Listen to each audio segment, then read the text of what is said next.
I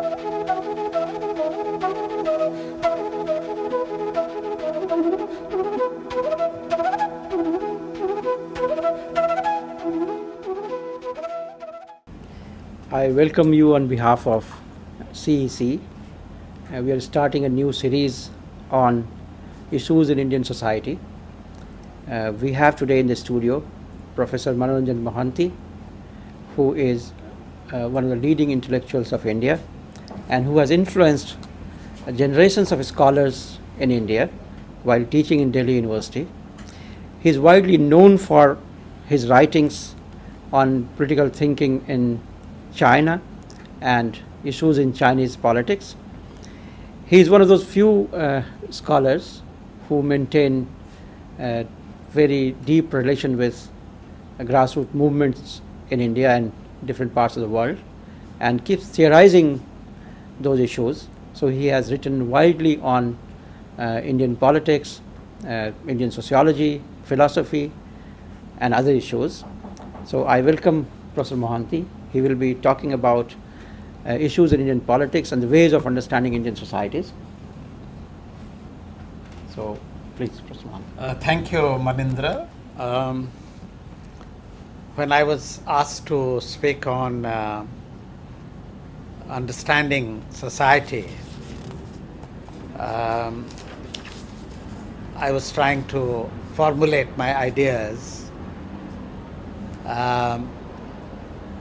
And the best way I thought I should start was to really delimit the scope of this topic and say what I am not going to do. I am not going to summarize the various approaches to the study of Indian society. The Marxist approach, the Weberian approach, the idealist approach, the Gandhian approach, though they might figure in my understanding from time to time, I'm also not going to spell out a very elaborate theory of society that I subscribe to, which is a version of Marxist, Gandhian understanding of society and change. But what I'm going to do is to first identify what we must avoid. We have to avoid simplistic notions of society that we have inherited.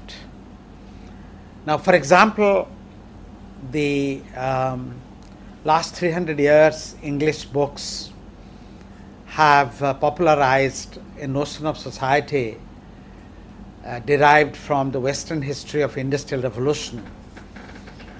And they look at society in the form of what exists today and what were the antecedents of that society. So, society starts with individual, then family, kinship, tribe, caste or race or ethnicity as a group, then nation, then state. And now they talk about the global civil society. Now, I think that's a very linear view of understanding society, and I'm going to question that.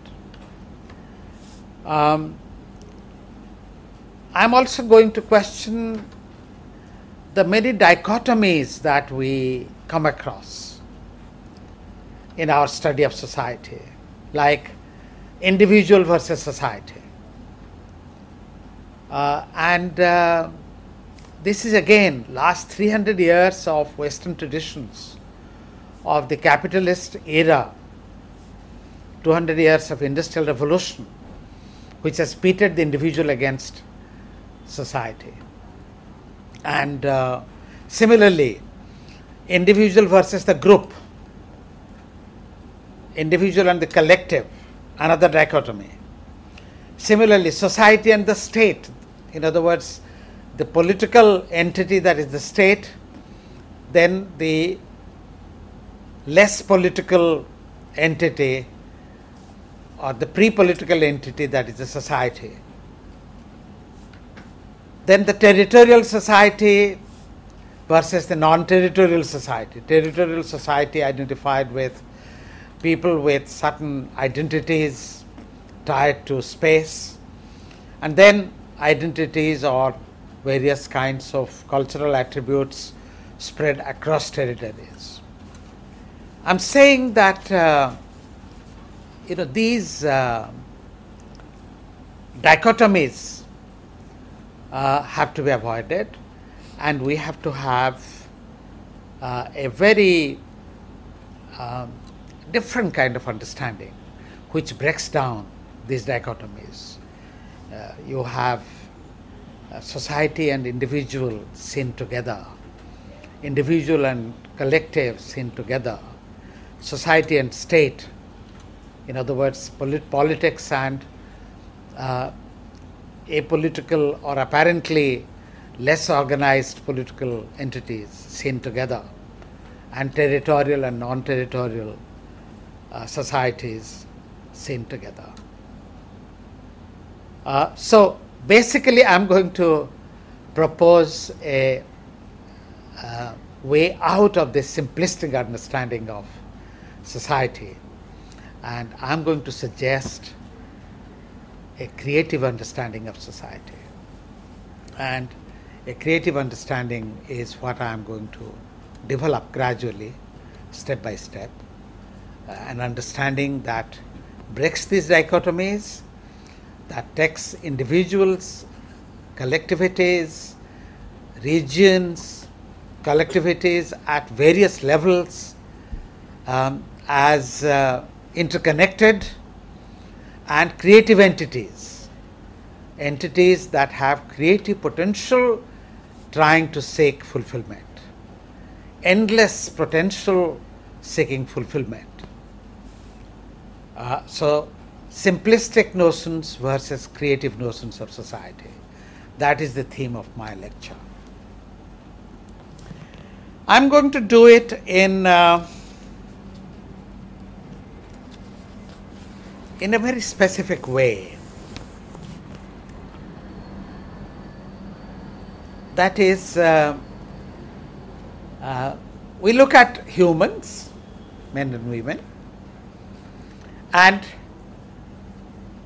we look at nature,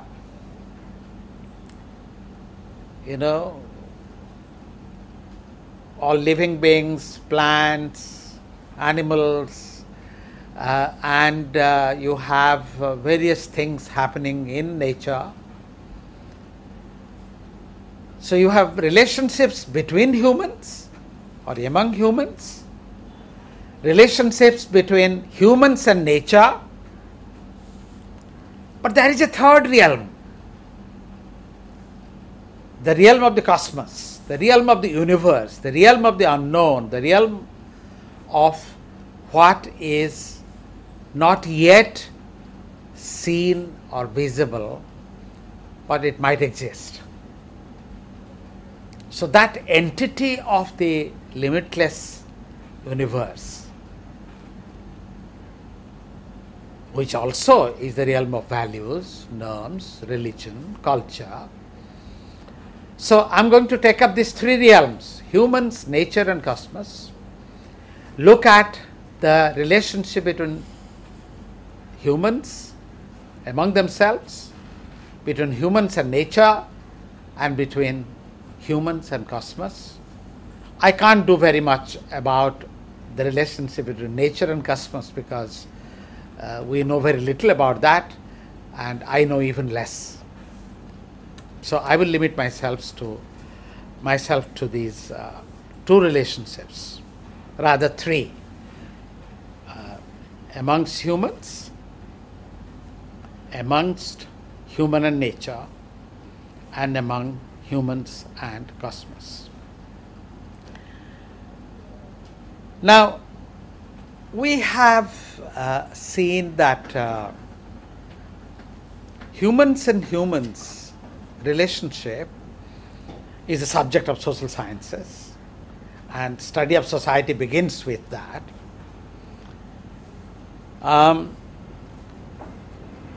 Here we have the Marxist and Weberian tradition in the West, which have really focused on the whole process of production and consumption and distribution. Basically, a production-centric understanding of society, and also society and nature, humans and nature. And for example, history of civilization was regarded as the history of human conquest of nature, or human history of production using natural resources. I'm going to question this conquest business. Today, we would use a different concept, human exploration of nature. In fact, earlier it used to be said, man's conquest of nature. Now, and therefore we have this whole history of humans from, the hunter human being, hunter-gatherer, to agricultural farmer, to industrial worker, industrial producer, and entrepreneur, and so on, to the skilled laborer, to the scientist, to the intellectual, and so on. Now, I think this notion was a mistaken interpretation of Marxism. And Marxism was not about a production-centric view of humans and society. It was about human condition, how humans were alienated from themselves and from the production process under capitalism, and also under feudalism, and before that in slavery. Those who produced through their human labor with the help of natural resources, how they did not appropriate their due share, how they did not feel involved in what they were doing, and how as a result they were alienated from the production process and the entire process of the being, entire process of relationship. So alienation was the theme of that history of relationship, and that's what Marx and Engels were talking about. So alienation, not production, was the central theme of history of civilization. Alienation in different phases of history, and Marx had a particular notion of different phases of history on that basis. In other words, the hunter-gatherer, farmer, unskilled manual worker, they are not to be derided, and the skilled laborer to be highlighted, or the intellectual or the scientist to be put above all those people. It is a question of dignity and freedom of every activity, manual and mental. That is what was the centerpiece in Marxism. So the first point I would like to make about the relationships among humans vis-a-vis nature is that how human beings would be creative, and through their creative activity they achieve freedom. They end or reduce and then finally end alienation. or progressively end alienation and achieve freedom. And on that basis, how they organize society, how they relate to each other. That's what civilization is all about. Therefore, history of civilization is history of creative society. History of civilization is history of creativity of humans interacting among themselves and with nature and cosmos. Now, in that process emerges human relationships, production of human beings or reproduction of human beings begins to establish special relationships. Thereby, the institution of family comes up, and kinship comes with the extension of family.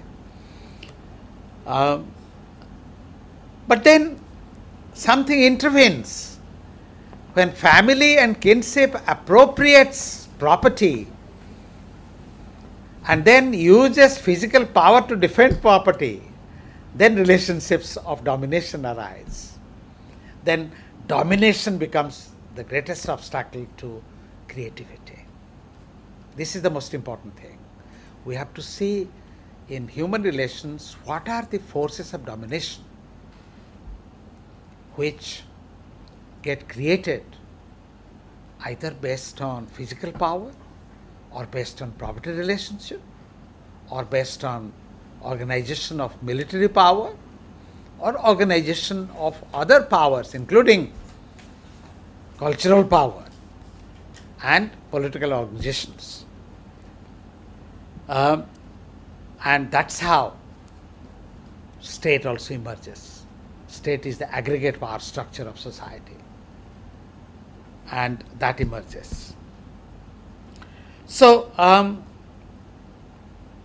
it is not that family per se is a primitive organization.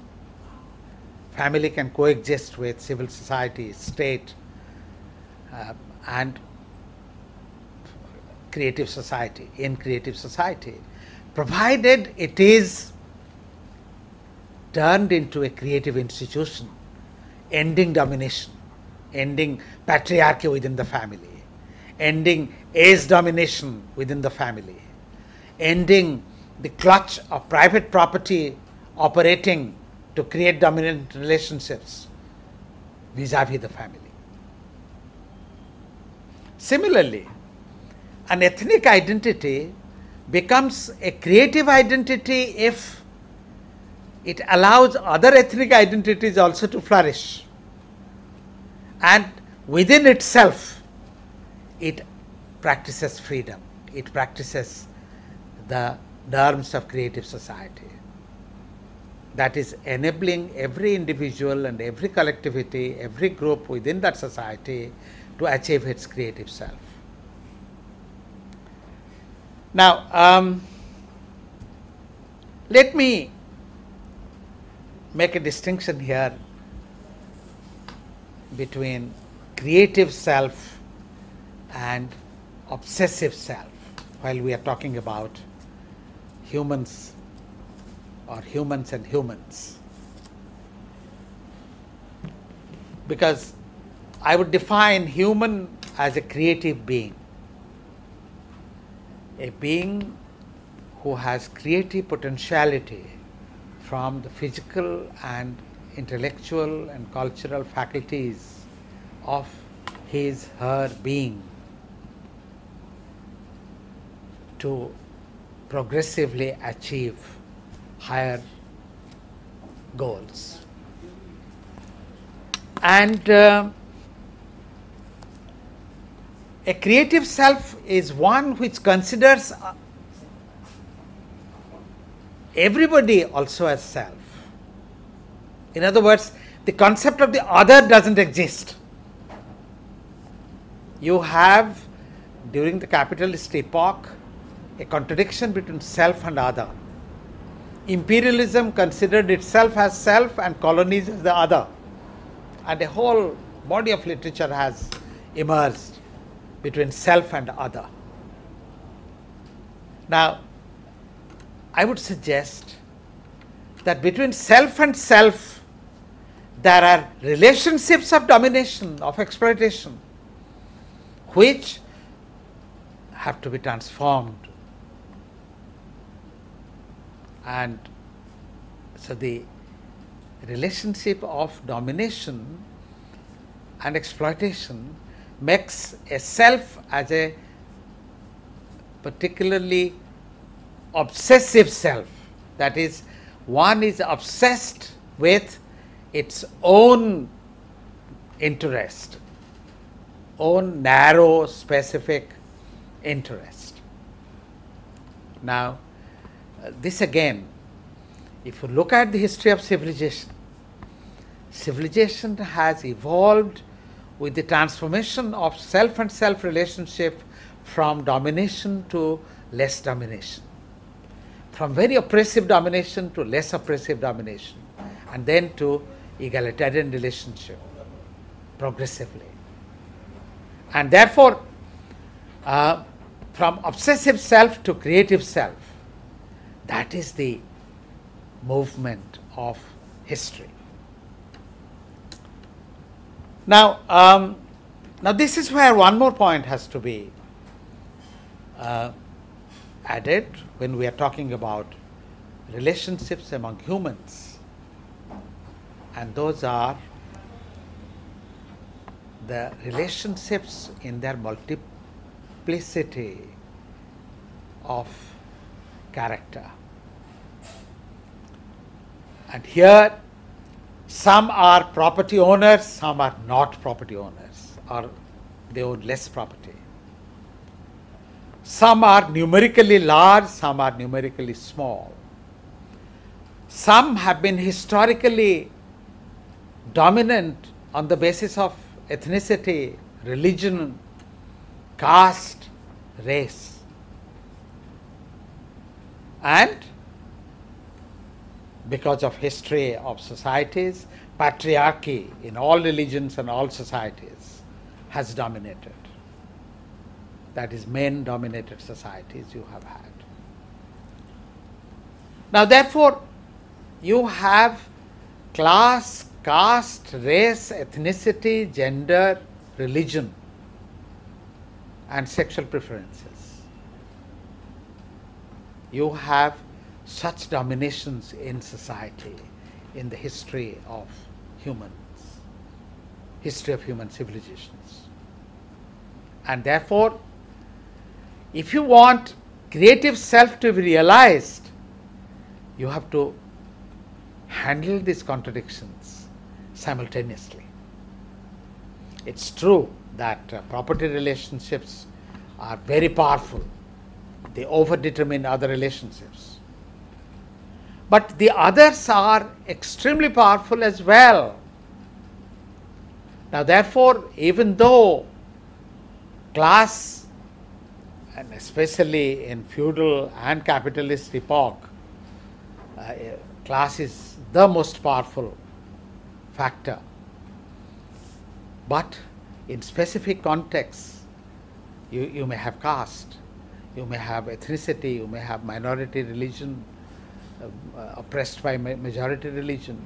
In the family, you may have patriarchy as a decisive, oppressive force, and so on.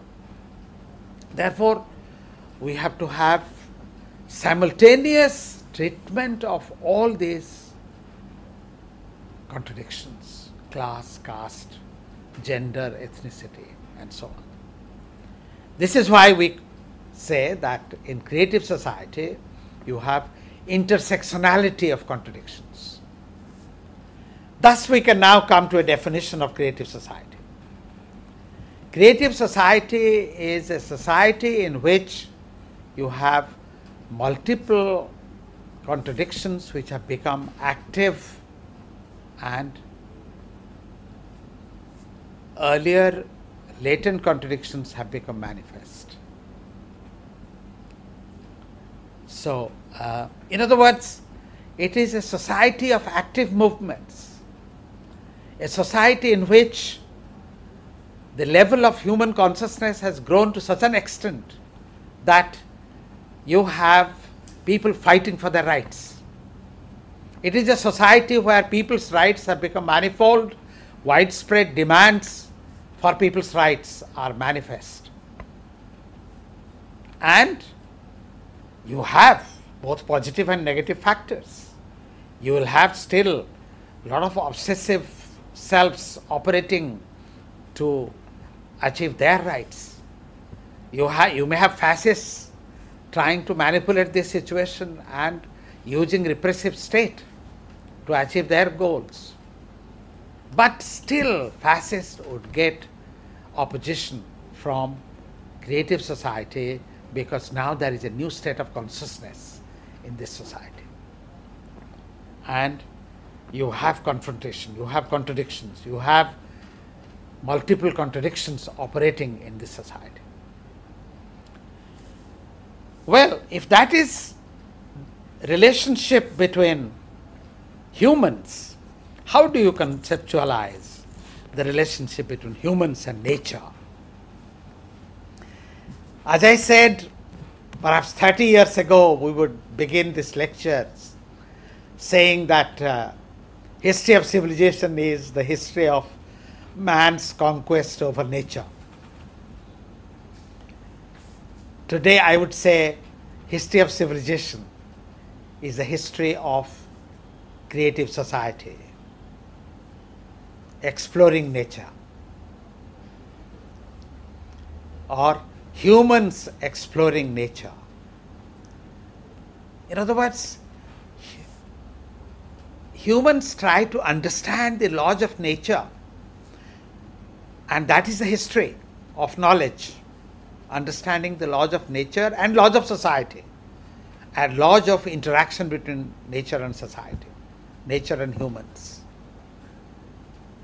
nature and cosmos. The whole history of knowledge is about that. Especially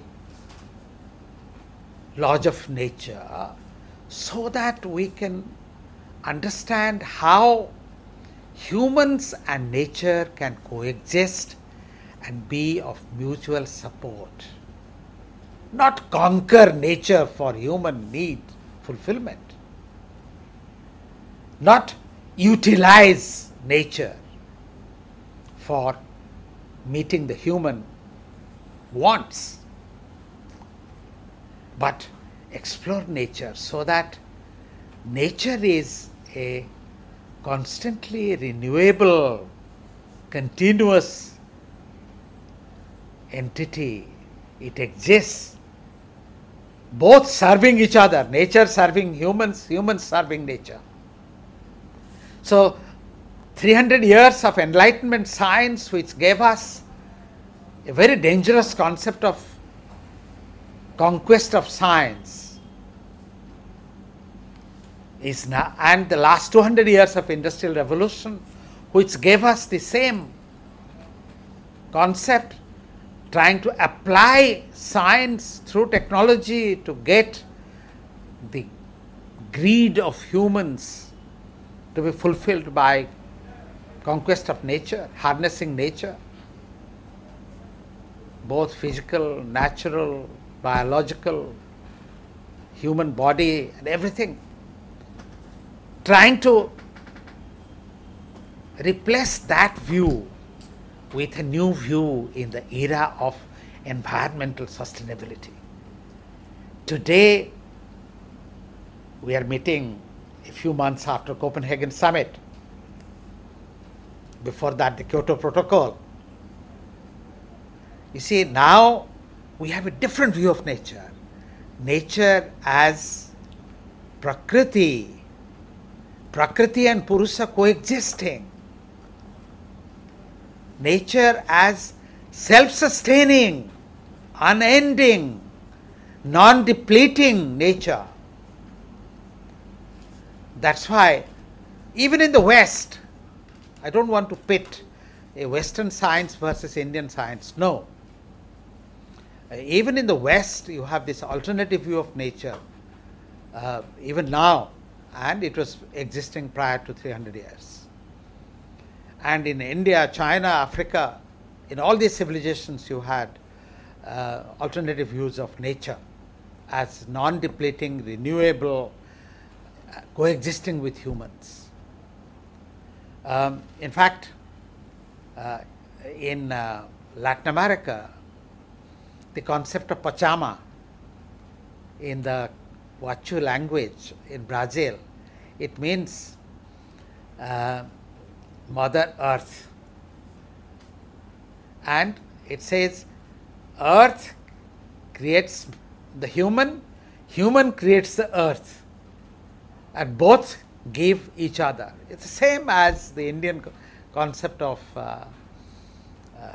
Matrubhumi and Janmabhumi and all this. Not the patriotic nationalist meaning, it is the nature and human meaning. So the ecological turning point that we have experienced today, it is an irreversible turning point. You had the Industrial Revolution as one epoch, we are now into the ecological turning point. And here,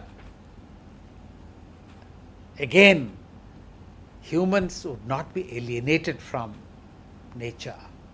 You know, the rishis, munis who did tapasya in the forest, coexisting with snakes and tigers, and with the forest life and so on. I mean, what more of a coexistence and harmony can we conceive of? And humans turning a natural being. In fact, we have in Indian mythology humans turning stones and stones turning back to humans. The Ahalla story everybody knows. So, finally a little bit about humans and cosmos. Now here, the whole question is reflecting about what we know about humans themselves and about nature, and what are the limits of human knowledge, what are the limits of nature. We look at the stars, we look at the planets, we look at the moons, and we see that know more and more, but we also know how little we know about the cosmos, about the universe. And biological science constantly is discovering new and new things about human life, animal life, plant life. Therefore, one has to reject positivist science, a claim which said that this is true and this has to be the basis of action. I would reformulate it in a dialectical, non-positivist or creative way. The creative science would say that act both on the basis of what you know and also on the basis of allowing that you don't know a lot. Then you would understand your relationship with other human beings and with nature and with cosmos. Well, call it values, call it morality, because the concept of creative self cannot operate without a sense of ethics, without a sense of morality. Morality and ethics are about treating each other as self, as mutually dependent, as the Ubuntu relationship, the South African concept in Zulu language, which says, I am because you are. So both of us exist only together. So values, morality, and this relationship is sometimes put in a system of religion, in the system of understanding about the origin of universe, origin of creation, origin of the known and the unknown, and the norms and values governing life and death. Therefore, it's the understanding of limits of knowledge together with knowledge that is generally accepted, that establishes the realm of the cosmos. And so you find natural sciences also having a theory of the cosmos with this understanding of limits of knowledge and trying to unravel those limits. Thus, the three realms of society, humans and humans, humans and nature, and humans and cosmos, together constitute the creative way of understanding society. Perhaps it can explain the three great urges of our time, the impatience with which human beings today are trying to respond to these three urges. One is multiple streams of alienation. Alienation from within family, within workplace, in village and city, not only in city, village and city, and even in the knowledge system, specialization of one kind or the other is creating alienation. And alienation in community. So alienation from relationships as a whole in many realms. Second, threats to self. And that is why 21st century I conceive as a century of self-determination of people. If 20th century was self-determination of nations, this is century of self-determination of people. So self is individual, group and space or region. And all of them seek realization, self-realization. And they find numerous threats from class, imperialism, capitalist globalization, various kinds of class structures generating threats, caste structures, patriarchy, ethnic domination, religious majoritarianism, various kinds of fascism. They are creating all kinds of threats to self-determination. And the third is the particular threat of capitalism to creative self. Capitalism not only creates alienation, not only generates threats,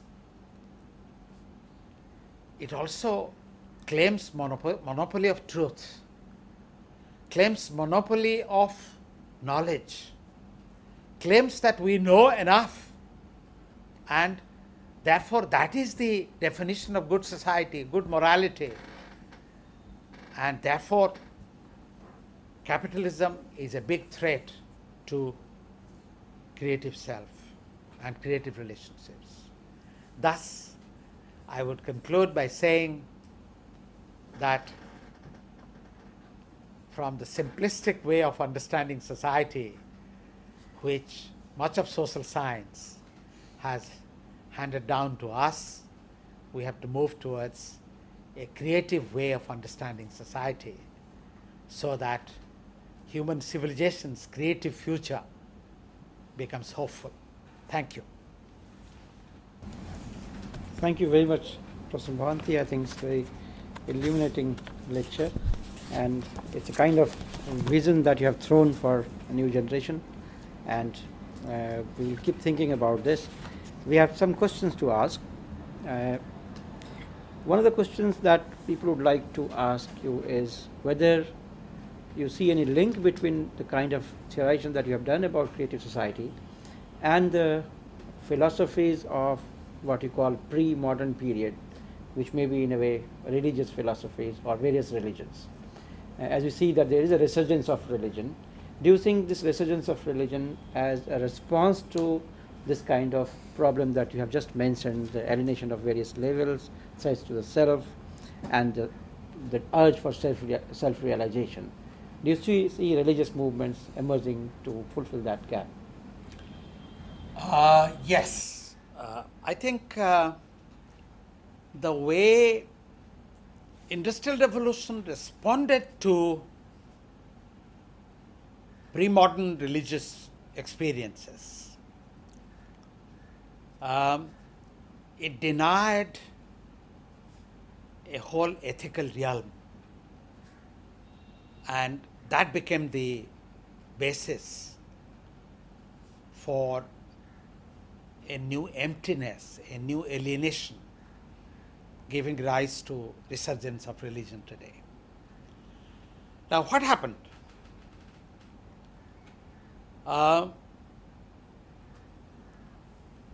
Industrial Revolution, backed by the philosophy of enlightenment, including Enlightenment science, relied on reason and created a dichotomy between faith and reason. Faith is the realm of God, philosophy of belief in supernatural, the other world, the idealist philosophy, and so on, and reason that is based on science, observation particularly, and experiment, and trying to use modern technology and modern science to organize life.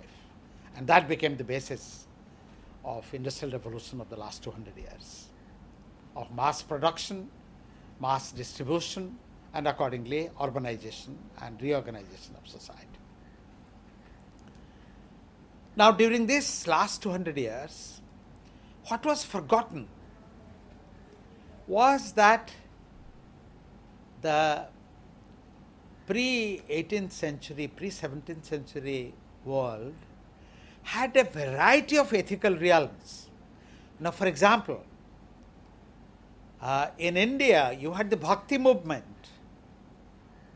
16th century was the high point of Bhakti movement, 15th and 16th century, and which was a period of challenging oppression, challenging social authoritarianism, caste order, feudalism. And in your attack on religion, you also attack Bhakti movement. You attack the popular upsurge that had taken place through Bhakti movement in creation of languages, creation of local culture, reassertion of local ethical movements, indigenous knowledge systems, which were part of the cultural tradition and religious tradition.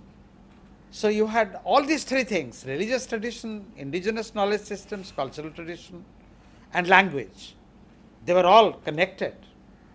Let us say, I'll give you from Orissa. I'm sure you can give from other regions also of India. The let's say Sarala Mahabharat, just like Tulsidasa's Ramayana in colloquial Hindi, Sarala Mahabharat was not only a text that had religion, the story of Krishna, Mahabharat and so on, but also was a local language tract. And it had local stories which were non-Brahminic, anti-Brahminic, anti-caste. It gave anti-patriarchal versions in many of its reconstruction of the Mahabharata stories. So, indigenous knowledge, anti-caste, anti-patriarchal trends, religion, all these things were together. Now, therefore, and at the same time, Bhagavat was written in local languages, in most of the Indian languages. And you had the same kind of situation. And Bhagavat is a Krishna story recited in temples and so on. I'm giving you from Indian example to illustrate the point that the attack on religion in the name of science and rationality and reason sort of blanked out a whole ethical realm. And you got a very peculiar utilitarianism emerging. Again, industrial revolution promoted utilitarianism in such a way that moral and ethical norms became irrelevant to many. Of course, there were many periods of revival, even in the West. Therefore, my answer to your question is that today there is a resurgence because of three reasons. One, industrial revolution's reaction to pre-modern religions. Two, creation of political structures like the state not having clear programs of ethical dimensions. And three, not seeing the integrality of religion with culture, indigenous knowledge, and social practices, and sort of debunking religion as some irrational system. For these three reasons, there has been a revival of religion. Thank you. So the other question related to this is that whether you think, as you mentioned, that since industrial revolution we have developed certain kind of paradigms of understanding of society which has rationality at the core of it, and it has really undermined the ethical dimension. So all institutions brought up within this period have lack of ethical concerns. So do you think this kind of perception that you are giving also throws certain epistemological challenge to the mainstream social science and also to these kind of theories of institutions that we are having? Very much. Now, two epistemological challenges to the notion of state and to this whole notion of secularism.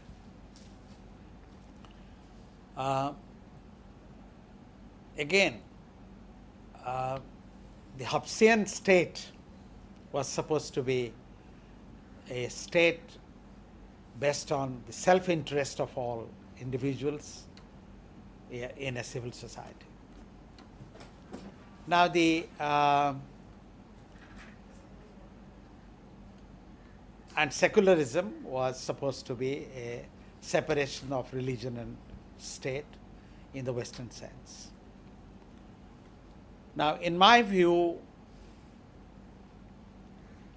both these concepts became questionable later on, and today they need reconsiderations.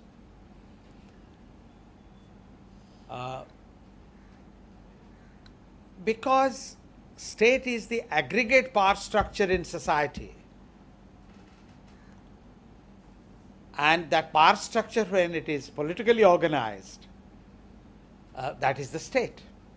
And what are the bases of power in society? You have property owners.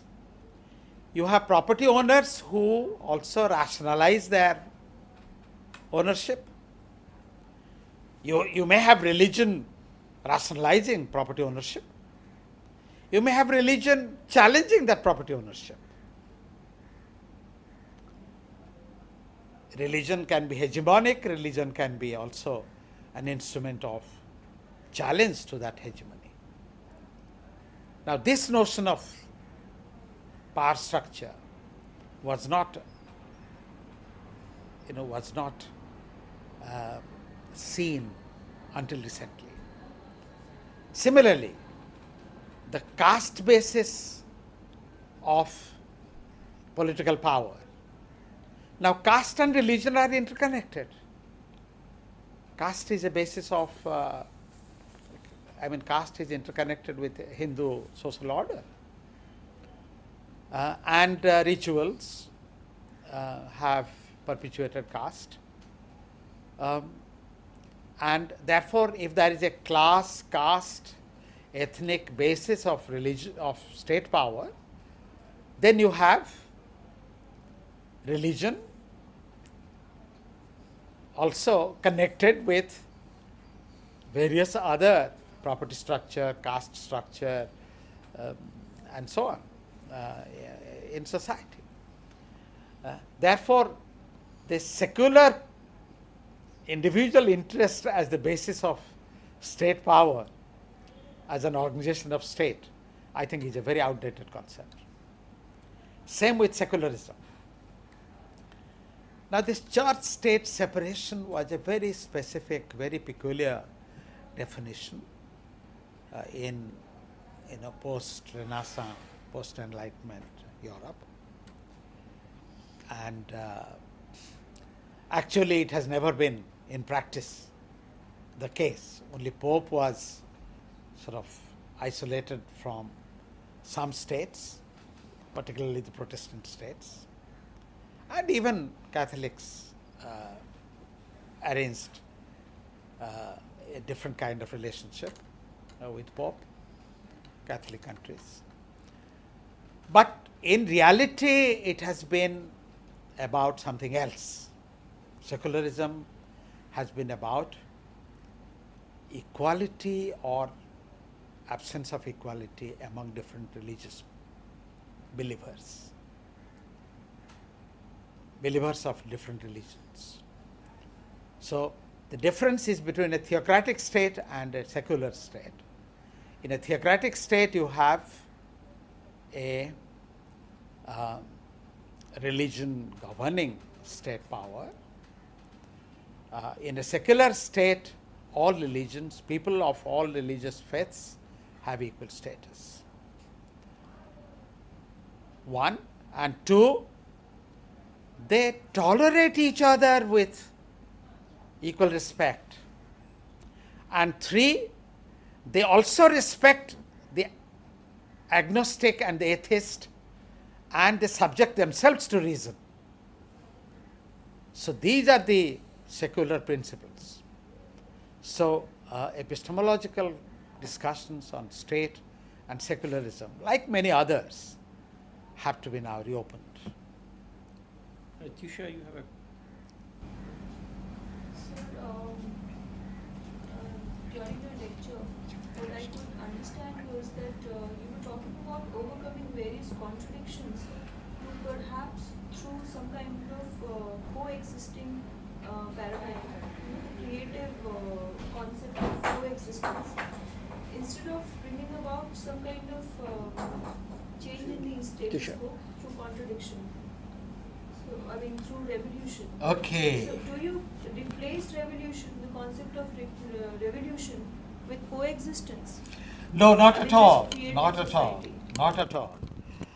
Creative society has contradictions. How those contradictions are resolved is a matter of strategy. I didn't talk about strategy.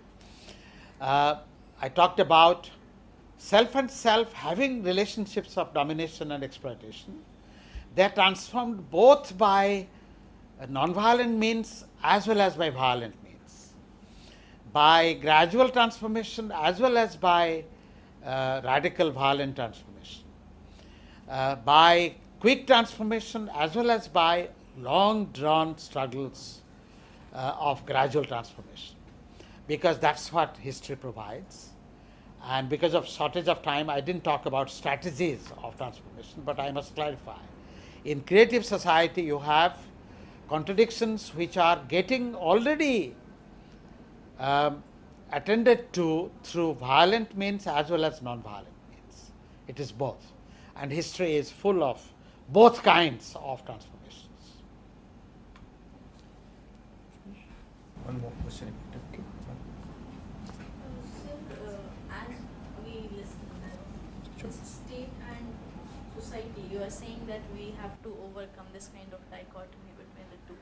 So in case of natural resources, the way we see that state has been there to, what do you think that creative society, how are we going to manage if we have a model of that kind? Yes, natural resources in creative society have to be seen not as property of either individuals, groups, or the state or the community, but as a part. It is part of creative society. In other words, humans and nature are an organic whole, and it is an integral part of this total existence of, call it humans and nature integrality, or this cosmic unity. I would say cosmic unity. The cosmic unity that has all the living beings. I must say, I have a very nice statement which I always tell myself. I say that everything that I do must, I used to say for about last 30 years, I used to say, Jana Ganayeti Samarpayami. Now I say,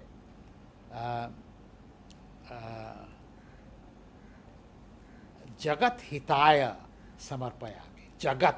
From Janagana to Jagat is from humans to universe or the cosmos. So it is about coexistence, but I don't want to admit even the dichotomy between humans and nature and state and society. I want to see them as a cosmic entity, cosmic unity. And if you have that view, then you will see always how to regenerate, how to avoid any one appropriating and misappropriating. If there is misappropriating, then it is not creative self. Then you have to have contradictions and struggles to stop that misappropriation and redistribute it so that there is the cosmic unity in the interest of all. Jagat Hitaya, Sarvajana Hitaya. Not even Jana.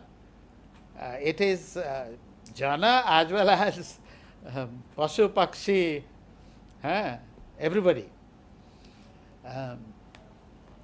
So you have to have a different view of nature, different view of humans, nature and society in terms of cosmic unity. Thank you very much, Professor Mohanty. It was very, very exciting discussion on the issues which are concerning us at the moment. Thank you very much. Thank you. Jai Jagat.